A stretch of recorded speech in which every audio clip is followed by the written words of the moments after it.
মধ্যপ্রাচ্যে Iran Israel সংঘাতকে ঘিরে সম্ভাব্য জ্বালানি সংকটের গুজবে রাজধানীসহ সারা দেশে পেট্রোল পাম্পগুলোতে দেখা দিয়েছে অস্বাভাবিক ভিড়। অনেকেই আগেভাগে ট্যাঙ্ক পূর্ণ করে পেট্রোল, অকটেন ও ডিজেল সংগ্রহ করছেন। এতে স্বাভাবিক সময়ের তুলনায় কয়েক গুণ বেড়ে গেছে জ্বালানির চাহিদা।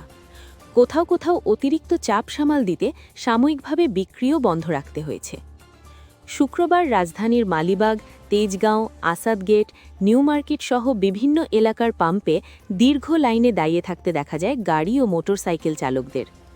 একই চিত্র দেখা গেছে নারায়ণগঞ্জের সিদ্ধিরগঞ্জের গোদনাইল অয়েল ডিপোতেও। সেখানে শত শত ট্যাঙ্ক লরি সারিবদ্ধভাবে অপেক্ষা করেছে তেল নেওয়ার জন্য।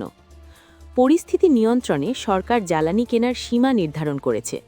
মোটরসাইকেলে সর্বোচ্চ 2 লিটার, প্রাইভেট কারে নির্ধারিত সীমা অনুযায়ী আর বড় যানবাহনে ধরনভেদে নির্দিষ্ট পরিমাণ তেল দেওয়া হবে।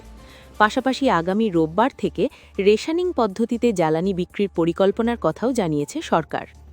তবে সরকার ও বিপিসি বলছে, দেশে জ্বালানির পর্যাপ্ত মজুদ রয়েছে, সরবরাহ স্বাভাবিক আছে। গুজব ও আতঙ্কের কারণে মানুষ প্রয়োজনের তুলনায় বেশি তেল কিনতে গিয়ে সাময়িক চাপ তৈরি করছে। জ্বালানি তেলের দাম বাড়ানোরও কোনো সিদ্ধান্ত হয়নি বলে জানিয়েছে বিপিসি। সরকার সাধারণ মানুষকে অযথা আতঙ্কিত না হয়ে প্রয়োজন অনুযায়ী জ্বালানি নেওয়ার আহ্বান জানিয়েছে। একই সঙ্গে অপ্রয়োজনীয় যাতায়াত কমিয়ে গণপরিবহন ব্যবহারের পরামর্শও দেওয়া হয়েছে।